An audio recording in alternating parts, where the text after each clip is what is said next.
Bonjour à tous, voici une petite vidéo dont l'objectif est de vous expliquer comment fonctionne une balance. Pour cela, on va tout simplement utiliser les notions qu'on a vues dernièrement en cours, notamment en ce qui concerne la masse et le poids d'un objet. Donc on a pu voir lors de notre dernière séance que le poids d'un objet qu'on exprime en newton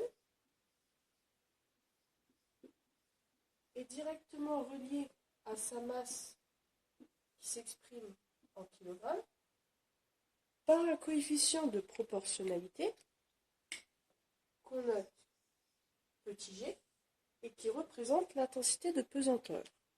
Intensité de pesanteur dont l'unité est en newton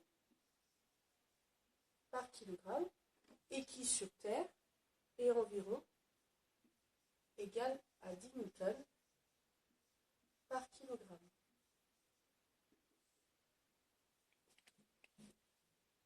Donc même si maintenant la plupart des balances sont électroniques et fonctionnent avec des capteurs, certains d'entre vous peuvent encore trouver ce type de balance chez eux. Donc pour savoir comment celle-ci fonctionne, on va tout simplement l'ouvrir et regarder ce qu'on trouve à l'intérieur. Donc si j'enlève le plateau, j'observe tout d'abord un disque, gradué donc de 0 jusqu'à 120, avec plusieurs dispositifs à côté qu'on va essayer d'analyser. Donc sous ce disque, je retrouve un dispositif donc similaire à celui qu'on a pu voir dans les dynamomètres. Donc en effet, j'ai bien un ressort, donc ici, qui va donc plus ou moins s'étirer, suivant comment je vais appuyer en fait sur le mécanisme de la balance. D'ailleurs, on remarque que la partie qui normalement supporte le disque et permet donc d'afficher la masse se met à tourner également.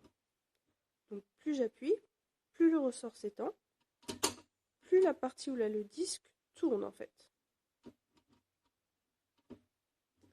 Donc au final, une balance, c'est quoi? Ça fonctionne en fait comme un dynamomètre, c'est-à-dire avec un ressort qui s'étend plus ou moins suivant en fait l'appui, donc la force ici que je vais mettre, donc c'est-à-dire ça sera le poids de la personne. Donc normalement un dynamomètre, comme je viens de le dire, ça sert à mesurer le poids, sauf que pour une balance, en fait on a fait directement en sorte de diviser les graduations du dynamomètre par 10 pour avoir la masse de l'individu. Donc ça fonctionne comme un dynamomètre, sauf que les graduations ont été divisées par 10 pour avoir directement la masse. Donc si je reviens à ma relation ici, ce qu'on a fait, c'est qu'on a directement divisé la valeur du poids P donné par le dynamomètre par 10 pour avoir M. Donc en effet, si ici je divise par G, je dois également diviser par G de l'autre côté du signe égal. Ici, G divisé par petit g, ça va me donner 1. Donc il va me rester M. Et j'ai bien P divisé par l'intensité de pesanteur qui est égale à la masse.